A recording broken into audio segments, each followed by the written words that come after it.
pourquoi a-t-elle insisté de dire que Jacob est sorti de Beersheba? Pourquoi est-ce qu'elle s'est gardée de dire Jacob est parti à Haran? C'était facile de dire ça, mais elle ne va pas dire ça. Enfin, dans le premier enseignement, pour notre édification et pour notre compréhension, il y a le Rav d'Aresh Moshe qui nous révèle qu'en fait, à Beersheba, Jacob était inscrit dans une yeshiva. Là où il apprenait, il étudiait la Torah avec une grande vocation, un grand dévouement, une grande assiduité. Parce que faisons la différence entre une synagogue et une yeshiva. La synagogue, c'est juste un lieu de prière. La yeshiva est le lieu d'études approfondies et de la Torah écrite et la Torah orale.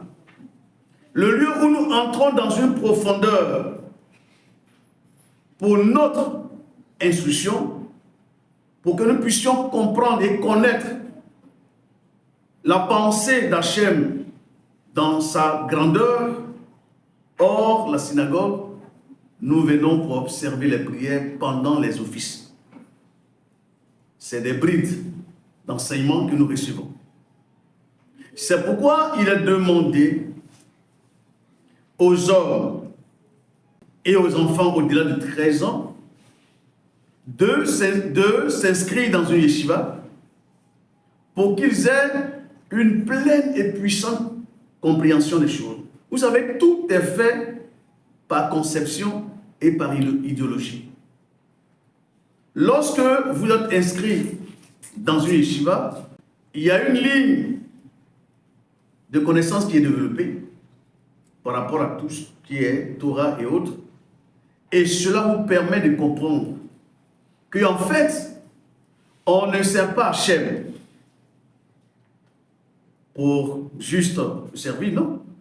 Mais nous venons accomplir notre part de devoir sur cette terre, que nous découvrons, nos devoirs que nous découvrons au travers des enseignements que nous recevons dans la yeshiva. Jacob désirait enseigner à ses enfants et à tous ses descendants que l'essentiel n'est pas l'étude de la Torah ou l'appartenance à une synagogue, ce qui est bien d'ailleurs, mais lorsque nous étudions, nous devons mettre non seulement en pratique, mais nous devons édifier notre descendance, édifier notre société, édifier notre milieu, donc devenir des diffuseurs de la Torah pour que le monde entier puisse connaître la voie d'Hachem.